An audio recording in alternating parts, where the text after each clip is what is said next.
She was a woman of wealth, power, and class. People called her Madame Victoria, the Iron Lady with no heart. But behind the designer clothes, diamond heels, and cold voice, was a lonely woman, broken by a loveless past. Then came David. Young. Handsome. Full of dreams. A boy old enough to be her son, but brave enough to look her in the eyes and see the woman hiding inside the madam. What began with stolen glances became secret conversations. What started as kindness grew into a dangerous kind of love.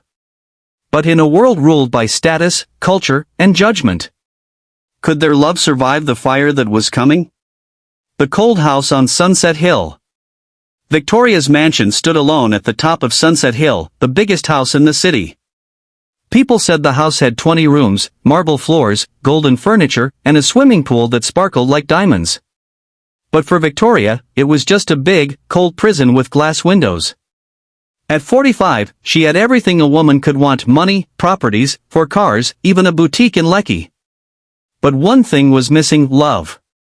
Her ex-husband had left her 10 years ago for a younger woman. Her only child, Sandra, was in the UK, busy chasing degrees and dreams.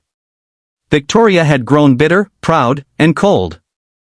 Her only companions were her housemaids, her driver, and silence. Every day was the same. Wake up. Dress up. Sit by the balcony with a cup of tea. Scroll through her phone. Judge the world quietly. Then go back inside and sleep. Her laughter had died a long time ago. Then one day, someone new entered her world. His name was David. Just 24. Freshly graduated. No job. No rich parents. But he had something Victoria hadn't seen in years: innocence, fire, and raw truth. David had come to the house with his elder sister, Rose, who worked as one of Victoria's housemaids. He only came to drop off Rose's medicine, but he caught Victoria's eyes as he stepped out of the compound gate. He greeted her politely. She nodded coldly. But something in her heart skipped. The next day, she asked Rose, "Who was that boy?" Rose smiled. "That's my younger brother, David." From that moment, the story began. You're watching Nightfall Tales by Wara, where love, mystery, and culture meet. Don't forget to subscribe and enter the world where every story leaves a scar, or heals one. The boy with the bright smile. Victoria didn't know why, but she began asking about David every other day. Where he lived. What he studied. Whether he had a job. Whether he had a girlfriend. She asked casually. Coldly. Like it didn't matter. But it did. Rose noticed her madam's strange interest and laughed silently in her room. She'd worked for Victoria for 2 years and never saw her talk about any man, young or old. So why now? Meanwhile, David started visiting more often to deliver lunch, help with small errands, or just wait for Rose when she was closing for the day. And Victoria noticed something unusual: David didn't treat her like other men did. He didn't try to flatter her. He didn't beg for money. He didn't look at her like a sugar mummy. He looked at her like a human being. One day, while she was reading a magazine in the garden, David passed by and said, "Madam, you always read alone. Don't you get bored?" She looked at him sharply. "Do I pay you to talk?" He smiled. "No, Ma. But you don't pay me not to talk either." She blinked, surprised by his confidence. She was used to men shrinking around her power, not joking with it. "You talk too much," she said. "And you smile too little," he replied gently. That evening, she didn't sleep well. She kept hearing his words. "You smile too little." For the first time in years, she looked at herself in the mirror, not her face, not her makeup, but her heart. Was she truly alive? Or just breathing? A heart begins to tremble. Days turned into weeks. Victoria began spending more time in the garden whenever she knew David would be around. She started asking him to help fix things: her phone charger, her laptop, even a door hinge that wasn't really broken. They talked more. Nothing deep. Just small, friendly conversations. But in her chest, something deeper was waking up, a feeling she hadn't known since her 20s. David told jokes. He talked about his dreams. How he wanted to start a photography business. How he hated politics. How he loved old-school music and played guitar in church. Victoria listened like a child. She even laughed, not the cold, fake smile she gave people at parties, but a real, soft, melting laugh that made her eyes water. One rainy afternoon, she stood at her window watching the sky cry. David came to deliver Rose's phone charger, soaking wet. Victoria opened the door herself, a thing she never did. "You're wet," she said. "It's just rain, not acid," he joked. She handed him a towel. Their fingers touched. For a second, everything froze. No words. Just heat. And silence. That night, she went to bed holding her pillow, remembering the warmth of his skin. But love is never safe. Especially the kind that breaks society's rules. Especially when a madam falls for a boy who has nothing but youth, hope, and honesty. And that was when the whispers began. The driver started noticing. The cook started wondering. And Rose started asking questions. Whispers in the corridor. Rose noticed it first. Not just the way Madame Victoria smiled more often these days. Or how she suddenly started changing hairstyles more frequently, wearing lighter perfume, and choosing softer colors for her outfits. No. It was the silence that followed whenever David left the compound. That reflective, distant silence in Victoria's eyes. One morning, while sweeping the corridor upstairs, Rose found Madame standing quietly by the staircase, gazing down as David was helping the gardener clean the front yard. Victoria didn't know Rose had seen her. But Rose knew. She had suspected it for weeks, but now it was clear Madame had feelings for her brother. Rose was confused. Hurt. Afraid. Not because she was against love, but because she knew that in a world like theirs, some love stories could burn everything to the ground. That evening, she went to David's room and locked the door behind them. "David," she said seriously, "what is going on between you and Madame?" David laughed. "Nothing." "Why?" "You've been visiting that house too often." "I know you, David. You don't do things for free." He shrugged. "She's just interesting." "Interesting?" Rose's voice rose. "David, that woman is our employer. She's older than Mum." David's smile faded. "I know. But she's also human. And sometimes I feel like she's the only person who actually listens when I talk." Rose sat down slowly, her face worried. "I know Madame is lonely. But don't fall for the idea of her. That woman, she has scars you don't understand." David nodded, pretending to understand. But he didn't. Not yet. The accident that brought them closer. It was supposed to be a normal Tuesday.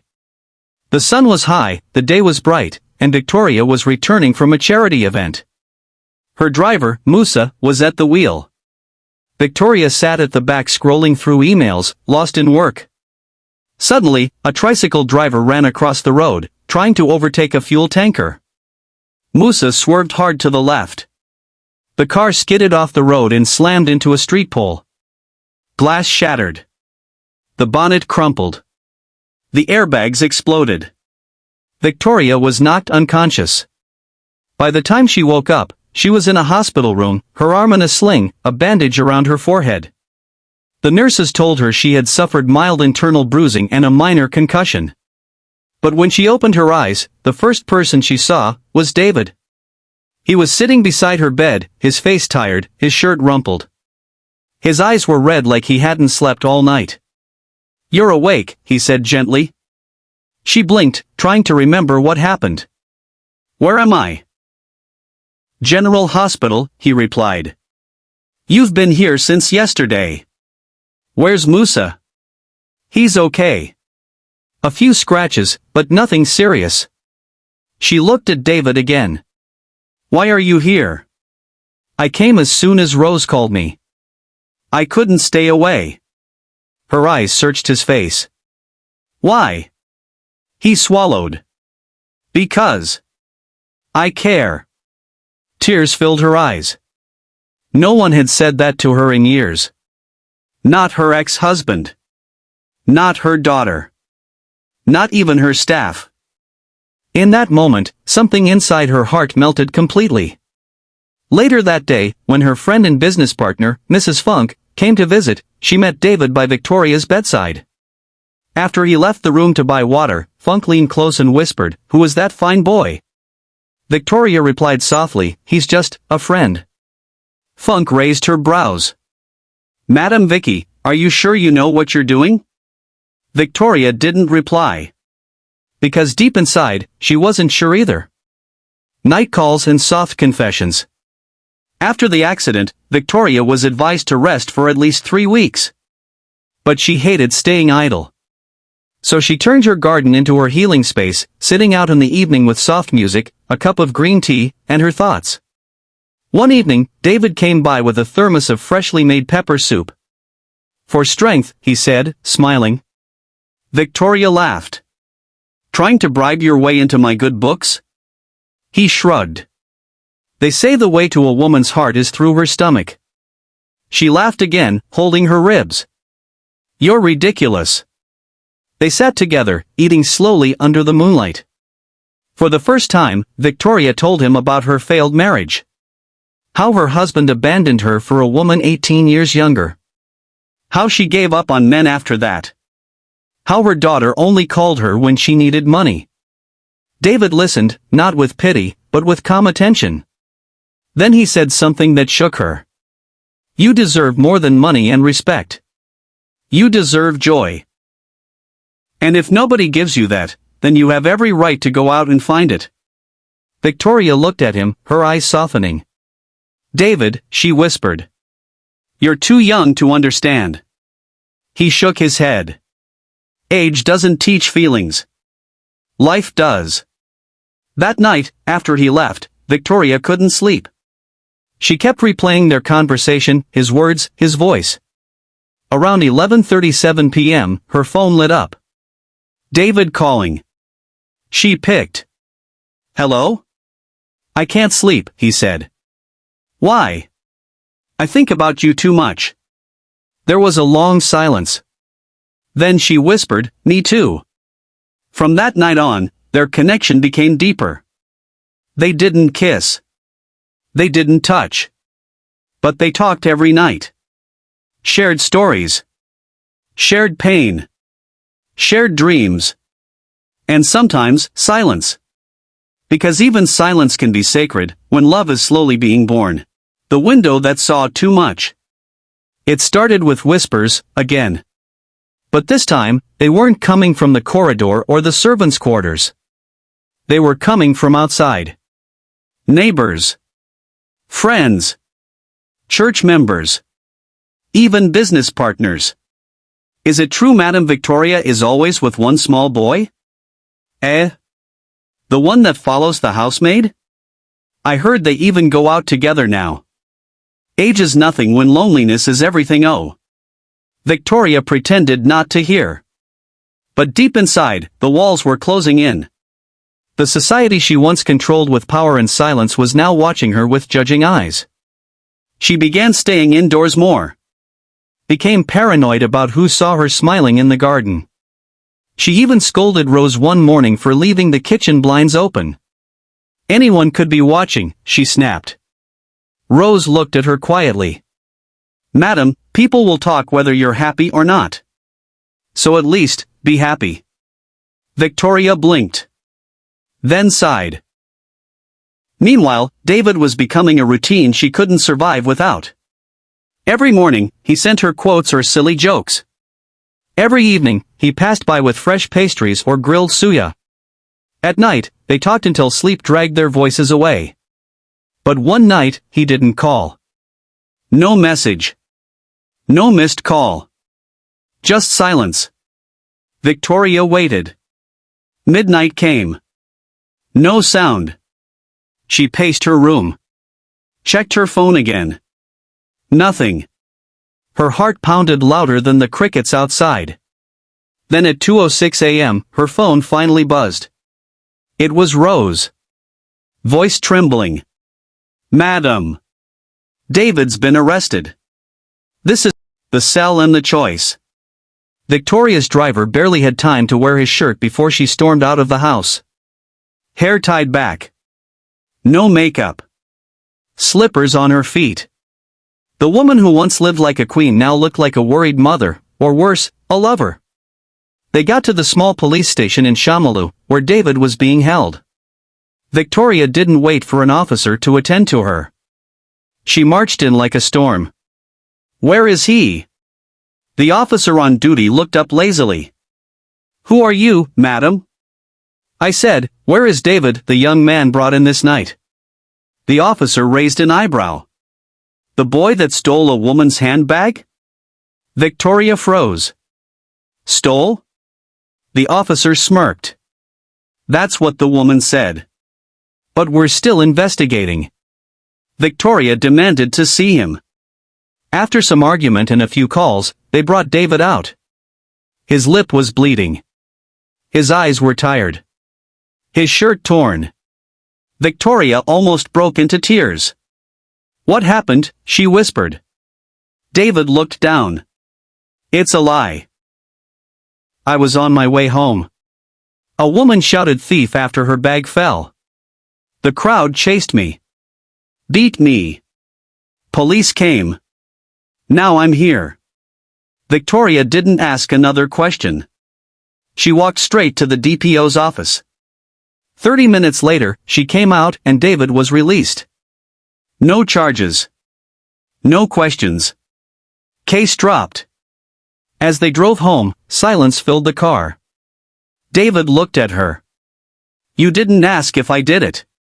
She turned to him. Because I know you didn't. He stared into her eyes. Why do you believe in me so much? Victoria looked away. Because, when I was broken, you believed in me too. The car stopped outside her house. David didn't want to get down. Victoria didn't want him to go. And then, for the first time, she leaned forward and kissed him. It was soft. Slow. No rush. Just pain, healing, and fire in one quiet moment. When it ended, she whispered, "Don't let the world take you from me." He nodded. Not unless you push me away first. The picture that burned everything. Sandra was not just her mother's daughter. She was her father's child too, sharp, curious, calculating. And Sandra didn't sleep until she got what she wanted. After 2 days of watching David move through the house like he belonged, she followed him quietly with her phone. She noticed how he opened the gate without knocking. How he entered the kitchen without asking. How he smiled when her mother looked at him and how her mother forgot to smile at anyone else. That evening, Sandra installed a mini camera near the hallway mirror. At 10:15 p.m., while Victoria thought the house was asleep, David arrived. Sandra didn't even need sound, the body language said it all. They held hands. They stood close. Then, just before they entered Victoria's room, she kissed him again, not like a mistake, but like a promise. The next morning, Sandra downloaded the footage and sent it to her uncle in Abuja. By afternoon, the family WhatsApp group had caught fire. The family intervention. Victoria was in her dressing gown, sipping tea on her balcony, when her phone rang. Her elder brother. Her cousin in London. Her pastor's wife. Even the church women's leader. One by one, calls flooded in. Victoria, we saw the video. Is it true you're dating a boy young enough to be your son? What will the world say? Have you lost your shame? You're a disgrace to our name. By evening, the gate of the mansion was filled with 4 cars. Her elder brother, Uncle Philip, barged in like a soldier. You will end this nonsense today, Victoria. Victoria stood her ground. It's not your business who I choose to love. Uncle Philip banged the table. He's a boy. You raised children his age. Sandra stepped forward, holding her phone. He's using you, Mum. Open your eyes. You think he loves you for you? No. He loves what you give him, the car rides, the money, the comfort. Victoria looked at her daughter with glassy eyes. Do you know what it's like to wake up and feel invisible? To have your husband leave you for a younger woman? To sit in a house this big and have no one knock for days? Silence. I didn't ask for love, she continued. But it found me. And I'm not going to kill it just to make the world more comfortable. At that moment, David stepped into the living room. He'd heard everything. He looked at Victoria, then at the angry family, then at Sandra, who glared at him like poison. Sir, David said, facing Uncle Philip. I understand you're angry. But I haven't hurt your sister. I haven't stolen from her. I've only given her something all your money couldn't give her, peace. Sandra scoffed. You liar. David turned to her. If I were after money, I would have gone for you. You're young, you're flashy, you're loud, just like me. But your mother, she sees me. She hears me. That's something you've never done. Uncle Philip raised his hand to slap David, but Victoria stepped in between. Touch him, and I will walk away from this family forever. The room froze. Victoria's voice was low, but thunderous. I will not be shamed for loving someone who sees my soul. And with that, she walked out with David behind her. The night that broke them. They didn't speak all the way to the beach. Victoria drove. David sat quietly, looking at the waves. The night air was heavy. Beautiful. Scary. When she finally parked by the water, she turned to him and said, I'm tired, David. Tired of fighting. Tired of explaining. David looked at her. Then don't fight anymore. Let's disappear. She chuckled. Disappear where? Anywhere, he said. Lagos is big. Nigeria is big. The world is bigger. She smiled through tears. You make it sound so easy. He held her hand. Love should be. Then he did something bold. He got down on one knee and pulled out a necklace, nothing expensive, just handmade beads with a tiny pendant that had the first letter of both their names, V and D. I don't have a ring. I don't even have a house. But I have a heart. And it's yours. Victoria gasped. Tears ran freely down her cheeks. She pulled him up and held him close, tight like she was afraid the wind might steal him away. But just as they stood there, a camera clicked. Unknown to them, a journalist from an online gossip blog had followed them. By the next morning, a viral headline screamed across the internet. Billionaire madam in love with 24-year-old jobless boy leaked photos tell all. This is Nightfall Tales by Wara. It took less than 4 hours for the blog post to go viral. Instagram, Facebook, Twitter, TikTok, WhatsApp, the story was everywhere. See what love has turned our respected Madame Victoria into. A boy that should be in NYSC camp is now in her bed. She raised a daughter and is dating her age mate, what a shame. The comments burned like acid. This is witchcraft, a beg. Not juju this boy use, I swear. Madame Don Day craze small. This boy go soon finish her money and bounce. It didn't take long before Victoria's business partners began pulling out quietly. Her boutique received silent boycotts. Even the church committee asked her to step down for a while. Worst of all? Her daughter, Sandra, went on TV smiling in front of cameras and saying, I love my mom, but I can't support her throwing away her dignity for a cheap thrill. She's lost focus. She needs help. That single clip broke Victoria more than any gossip. Not the scandal. Not the insults. But her own blood turning against her, publicly. David tried to stay by her side. He wanted to defend her. He wanted to speak up. But every time he appeared in public, people laughed, pointed, called him names. Mr. Boyfriend. Small boy big god. Professional cougar catcher. It became too much. David came to her room one night, eyes swollen, voice shaking. "I can't take it anymore, Vicky." Victoria froze. "What do you mean?" He turned away, his voice cracking. "Everywhere I go, I'm no longer David, I'm your shame." She stepped forward. "No. You're my peace." He shook his head. "Then why does being with you feel like war?" Victoria dropped her glass. It shattered on the floor. Her voice trembled. "You said you wouldn't leave." "I also said I wouldn't let the world destroy me," he whispered. And then he walked out. No hug. No goodbye. Just silence. And that night, Victoria collapsed in her bathroom. She woke up in the hospital again. This time, weaker than before. Her blood pressure had dropped from emotional stress. Her nerves were wrecked. The room was white, cold, and painfully quiet. But something lay beside her pillow, a handwritten note. It read, "Dear Vicky, I love you. And because I love you, I had to go. You gave me something the world couldn't, you saw me. But now, the world is punishing you for seeing me, and I can't bear to be the reason you fall. I need to build myself. I need to grow. And if the world ever allows us peace, I'll find my way back to you. Until then, I'll love you quietly.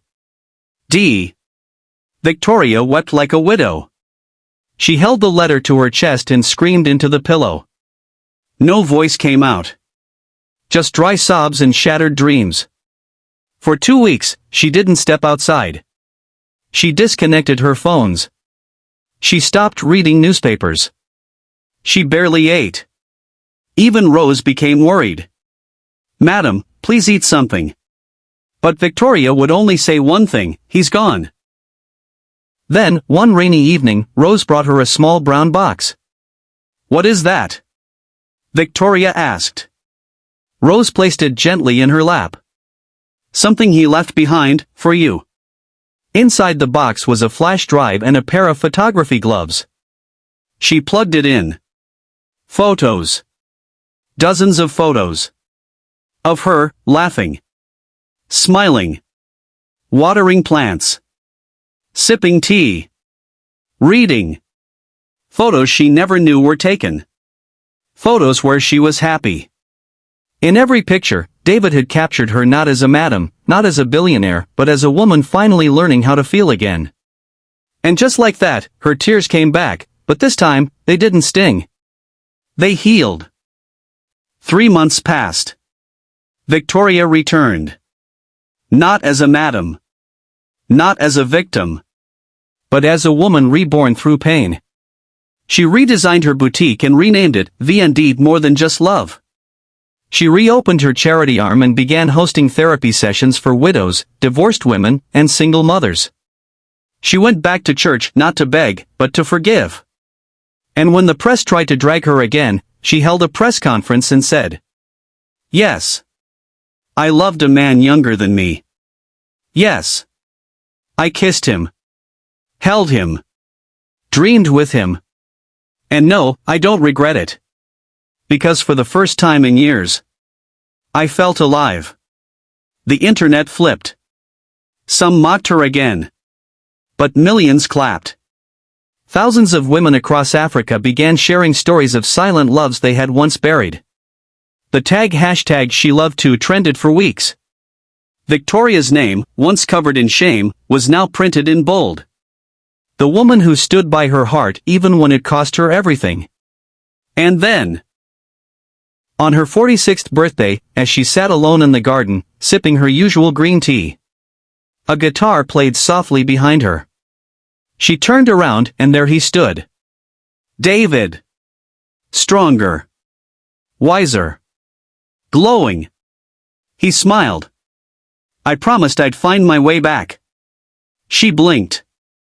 Her hands trembled. Her heart stuttered. But her voice was steady. "I kept your photos," she said. He walked toward her. I kept your heart, he replied. And beneath the same stars where it all began. They held each other once again. Not as madam and boy, but as two wounded souls who dared to love, and survived the fire. You just watched The Madam and the Boy, a story of love that defied time, class, and shame. Sometimes, the world may not understand your heart, but that doesn't mean your love isn't real. Nightfall Tales by Wara, where stories speak, and silence finally listens.